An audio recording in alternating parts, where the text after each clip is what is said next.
Welcome to the 366th episode of the Reading and Writing Podcast. Stay tuned for my interview with writer Sarah McCraw Crow, author of the novel The Wrong Kind of Woman. And stay tuned after the interview for a brief excerpt from the audiobook of The Wrong Kind of Woman.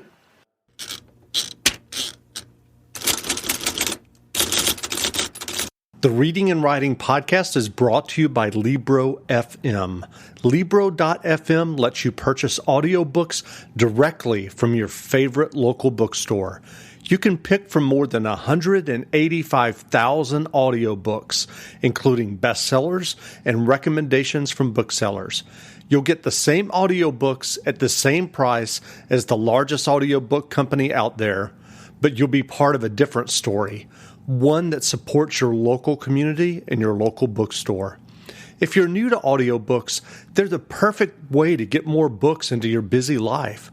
You can listen during your commute, while doing chores, walking the dog, or just relaxing at home. All you need is a smartphone and the free Libro.fm app. If you already love audiobooks and don't know what to listen to next, check out recommendations and curated lists from people who know audiobooks best, your local bookseller. Here's your special offer from the Reading and Writing Podcast. Get 2 audiobooks for the price of one today with your first month of membership with the code RWPodcast at checkout. This offer is only valid for new members in Canada and the U.S. Check out Libro.fm today. Welcome back to the Reading and Writing Podcast. My guest today is Sarah McCraw Crow, author of the debut novel, The Wrong Kind of Woman. Sarah, welcome to the podcast. Thank you so much for having me. Well, if someone listening hasn't heard about your new novel, The Wrong Kind of Woman, yet, how would you describe the novel? So I would say that my novel is about 3 people who are all grappling with the death of the same person. But at the heart of my novel is my character, Virginia, who is a new widow at 39. So she's a very young widow. And it's her husband, Oliver, who has died very suddenly. And he was a history professor at a small, all-male, kind of Animal House-like college called Clarendon College. And all of this is happening in 1970.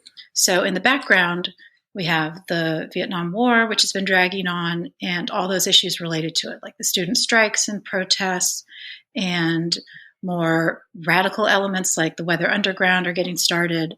And at the same time, the women's movement, the second phase of the women's movement, is starting to heat up.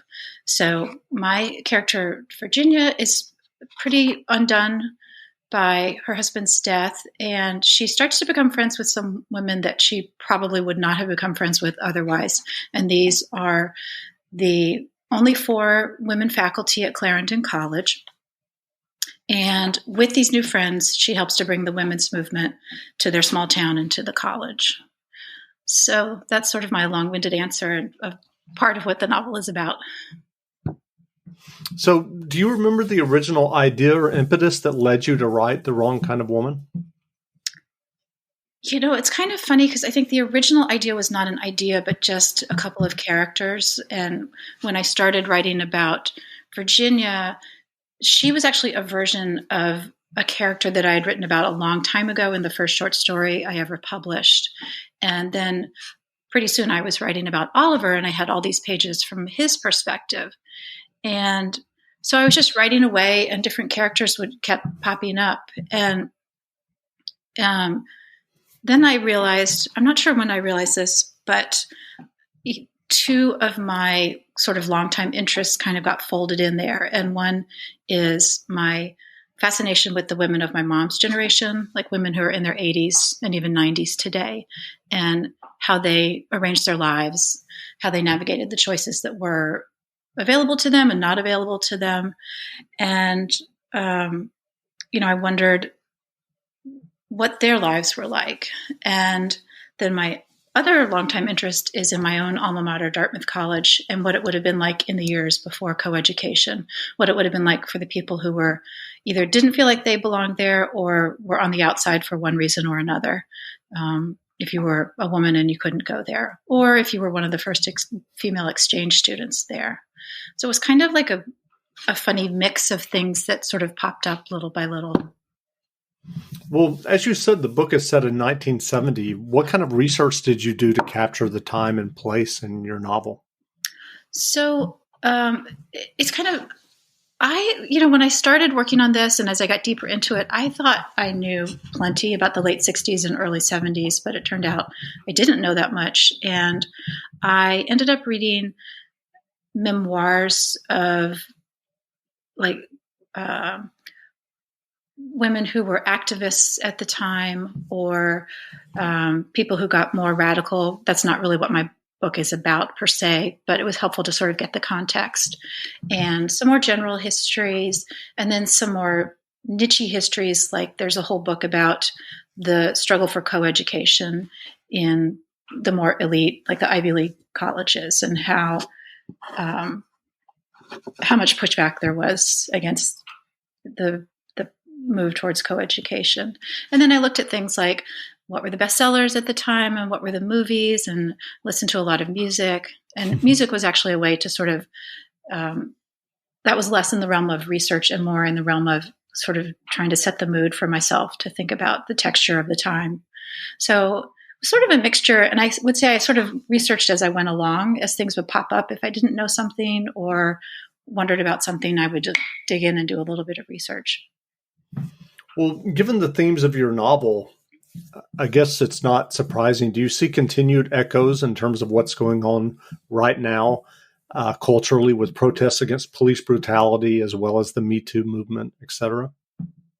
I really do. And, I didn't set out to write something that was sort of echoing or particularly relevant for right now. It's just I was interested in that time. But it is a little uncanny how there is that similarity with all the protests and, like you said, the police brutality and Black Lives Matter.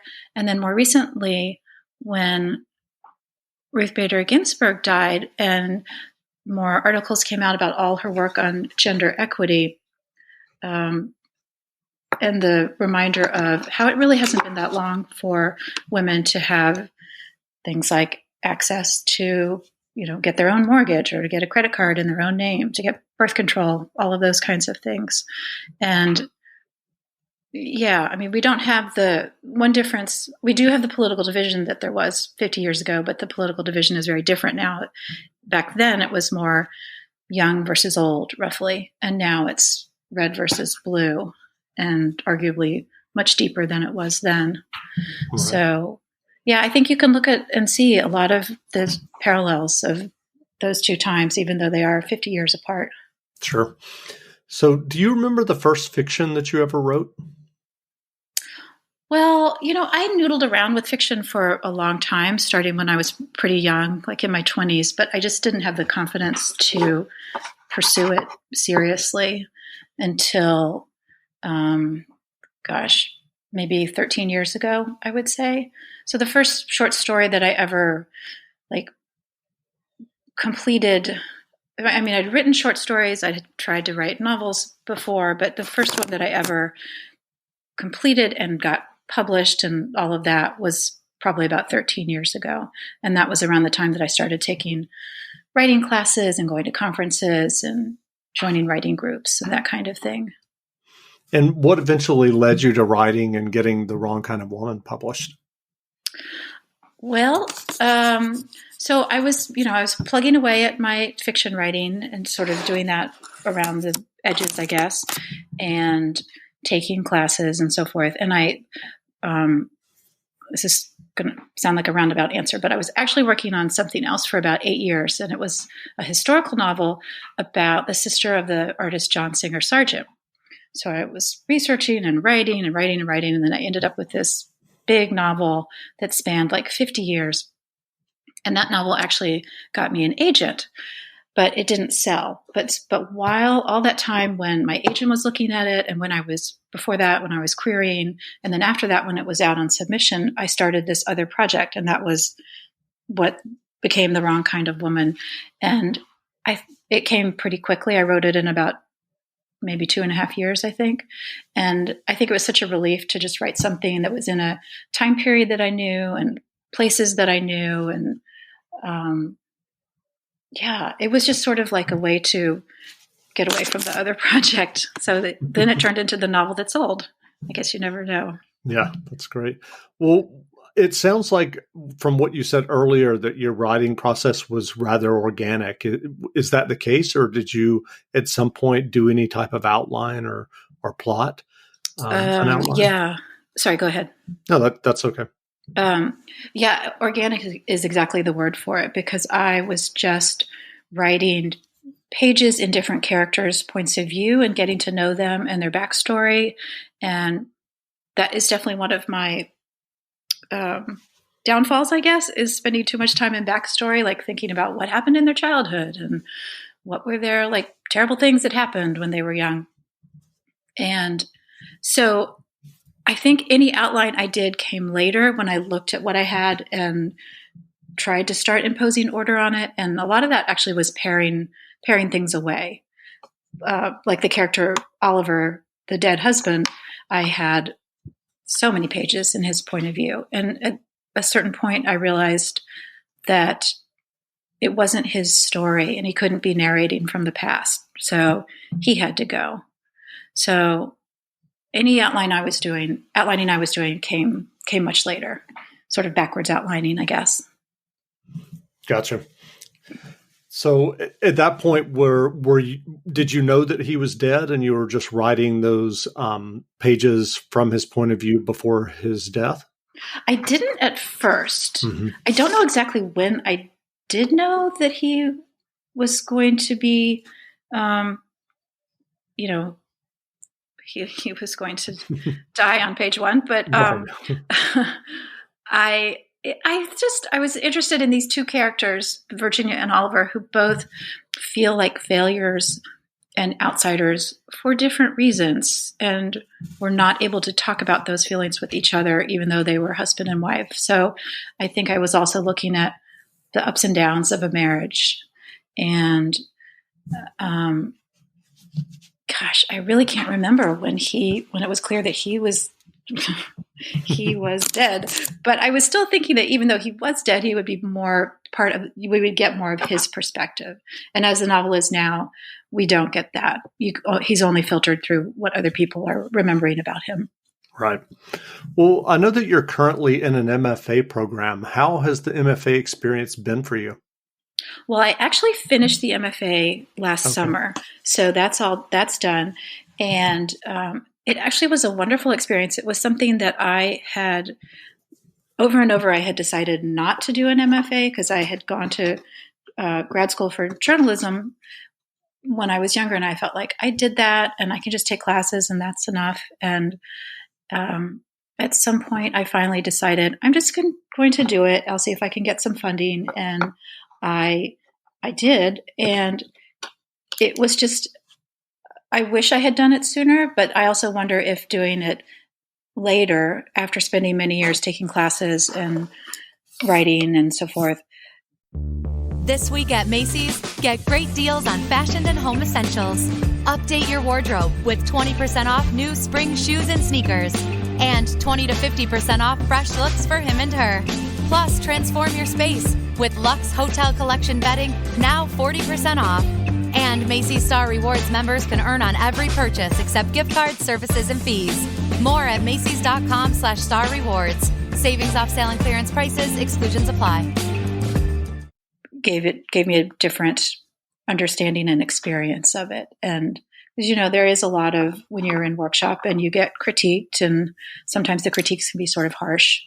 I was very used to that. But I would also say low residency programs like Vermont College of Fine Arts are super supportive, and they have students at all different ages, and really very accomplished writers and super accomplished teachers. So it was a really great experience, and also very helpful. When I started there, I had a pretty rough draft of the novel, and getting it workshopped and working with my advisors really made a big difference. And how did that work logistically in terms of low residency? Did you do things remotely and then go in 1 week a semester, or how did that work? Yes, it's sort of like that. And most of the low residency programs follow the same format. And they all started with the same group of teachers maybe 30 or 40 years ago. They came from Vermont College of Fine Arts and Warren Wilson College in North Carolina. And you go to campus for 10 days or 2 weeks, twice a year, and you have workshops, and it's kind of like an intense writing conference sort of situation, and go to craft talks and lectures. And then the rest of the time you work with one advisor, and you send them work every 3 or 4 weeks, and they send back their comments, and you just keep going. So some of the time it's very social and workshop-y and community-ish, and some of the time it's very, you're on your own. It's just you sending stuff to your advisor. It's a pretty good model for what being a writer is like, because most of the time you're by yourself. Right. You're not on a campus, or you can't give all your time to writing. Right. And were you also workshopping and reading other your classmates' work? Yes. Right. So you don't do that during the semester, but when you have there's no workshop during the semester, but during the on-campus 2-week parts, you do. Some of the workshops are very, very small. If they're a specialty workshop, it might just be 6 people and sharing larger chunks of something. And some of them are more standard, 10 to 12 people and 1 or 2 workshop leaders. And yes, and it is such a help to critique other people's work and, read it closely and look at what's working. And I think that helps your own work as much as it helps the other person, because it's like looking at someone else's kid, like what's wrong with that child and their parenting. You can, it's so easy to see what's going on with someone else's work. Right. So what writing advice would you offer for those who are working on their own stories and novels? Oh, gosh. Let's see. So if you haven't written at all and you just think you would like to write, I guess my first suggestion would be to give yourself permission and metaphorically lock your mama in the closet, as Jill McCorkle says, which is to say, don't worry about what your family's going to think. Don't worry if it's good or bad, and just, sit down and write. And I think for a lot of people, writing longhand in a notebook can be sort of strangely freeing. And know that when you first start writing, and even when you've been writing for a long time, that your first draft is not going to be good. It's going to be a shitty first draft, like Anne Lamott says. And that's okay. The revision will come later. So the thing is to just make time in your life for writing. And once you've been doing that for a while, I would say it's really important to start getting some feedback from a writing class or a writing group, or going to a conference, or all of the above. And if you think, oh, I don't know how to get a writing group, probably the best way to do it is to take a writing class and, think of how others are critiquing and reading your work, and, just ask them at the end of the class if they would like to, keep going. And that's happened for me a few times with writing classes. And it can be really nice to just have a small group that you exchange stuff with. And then I guess the last thing would be I don't know if this even needs to be said, but to read a lot, read every day, and read the books, reread the books that you love, but also read outside your genre. And if you're writing fiction, read nonfiction, and vice versa. I guess those are my main suggestions. So along those lines, what books have you read recently that you enjoyed, either fiction or nonfiction? Okay, what have I read recently? I have read a lot of debut novels recently. I really enjoyed, let's see, there was a novel by Jennifer Rosner called The Yellow Bird Sings. It was really beautiful. And a novel by Christina Clancy called The Second Home. It's a family story about siblings that are, they have been estranged for many years, and they're brought back together in this sort of crisis situation. And what else have I been reading? I just started Maggie O'Farrell's novel Hamnet, which is, I don't know if you've read it, but it's the story of Shakespeare's son, basically, who dies from the plague at a young age. And so it's also the story of the marriage between Shakespeare's own marriage. And I'm only about 50 pages in, but so far it's so beautiful. I haven't read it, but I've heard about it a lot. Mm-hmm. It's on my to-be read list. Yeah, it's pretty great. Great. So are you working on another novel now? So right now I'm working on a couple of different things, or theoretically working on a couple of different things. One is set in the 20s and in El Paso and Missouri, and I'm not sure if I'm going to keep going with that. And the other one is set in the early 80s. And I have a character who is obsessed with nuclear war, and she's driving her family crazy. And I'm eager to get back to that one, but it's just really at the beginning. And so I need to just go back and spend some time with it and see what might become of it. Great. Well, where can people find you online if they want to learn more about you and your debut novel? So I'm online. I have, let's see, I wonder if it's better to mention my website. If you just Google my name, my website is sarahmccrawcrow.com. And my Instagram is also, I think it's Sarah. What is my Instagram? Yeah, no, my Instagram is at Sarah McCraw Crow, and Facebook is the same. And yeah, my website is sarahmccrawcrow.com.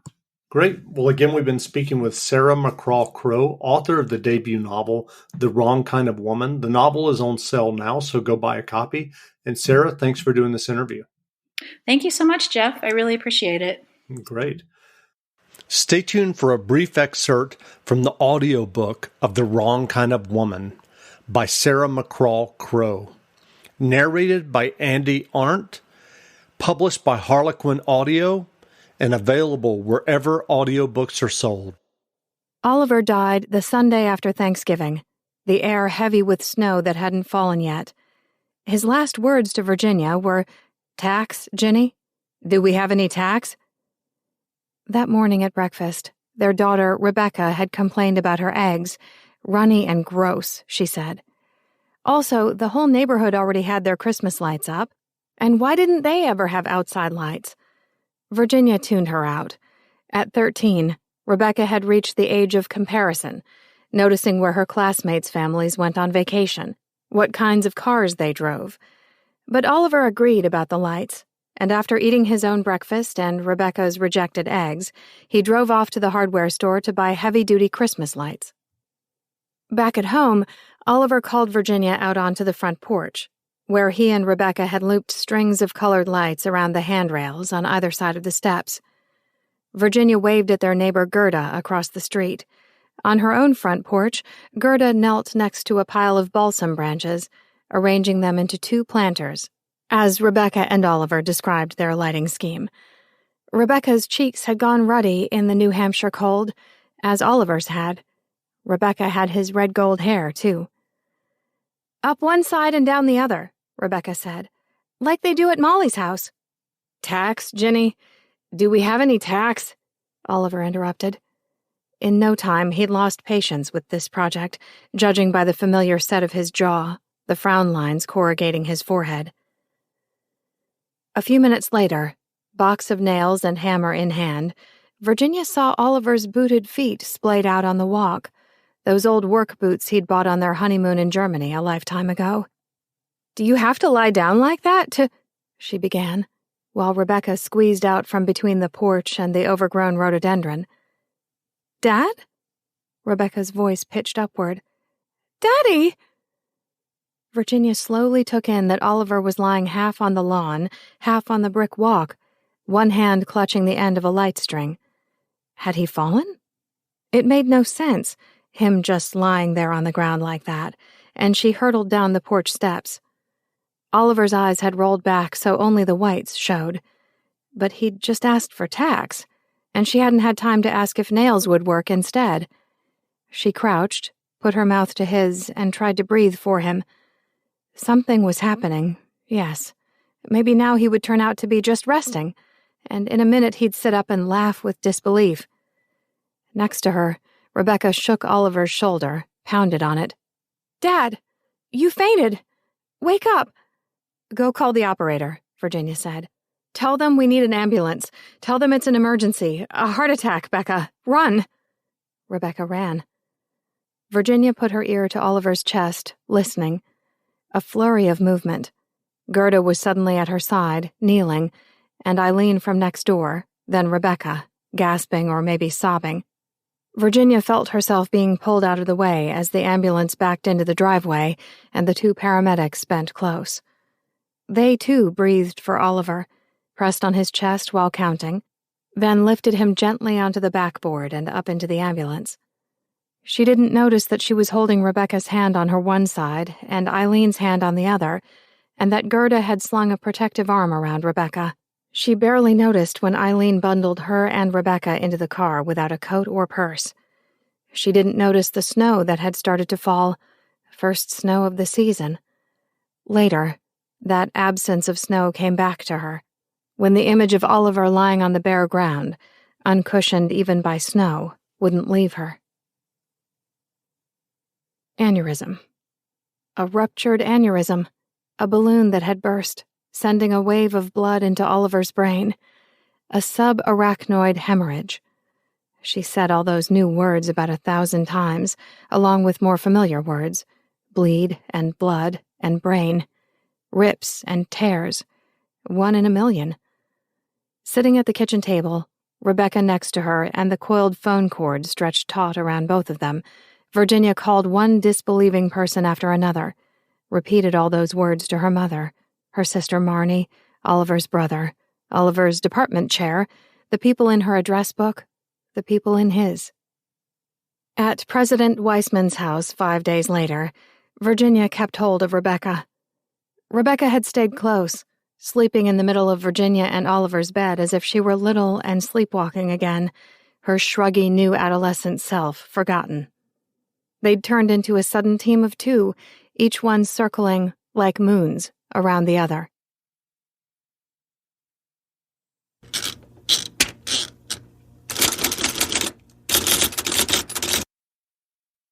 Get the max out of your tax refund at iMart Express. With 2 pairs starting under $40, you'll spend less on the have-tos and keep more for the want-tos. Our quality glasses are made in-store by skilled lab techs that take care of your glasses from start to finish, getting them back to you with same-day speed. Get 2 pairs of glasses starting under $40 or 2 pairs of progressives for under $80. Our prices won't break the bank. Your tax refund goes further at iMart Express. This week at Macy's, get great deals on fashion and home essentials. Update your wardrobe with 20% off new spring shoes and sneakers, and 20 to 50% off fresh looks for him and her. Plus, transform your space with Luxe Hotel Collection bedding, now 40% off. And Macy's Star Rewards members can earn on every purchase except gift cards, services, and fees. More at Macys.com/Star Rewards. Savings off sale and clearance prices, exclusions apply.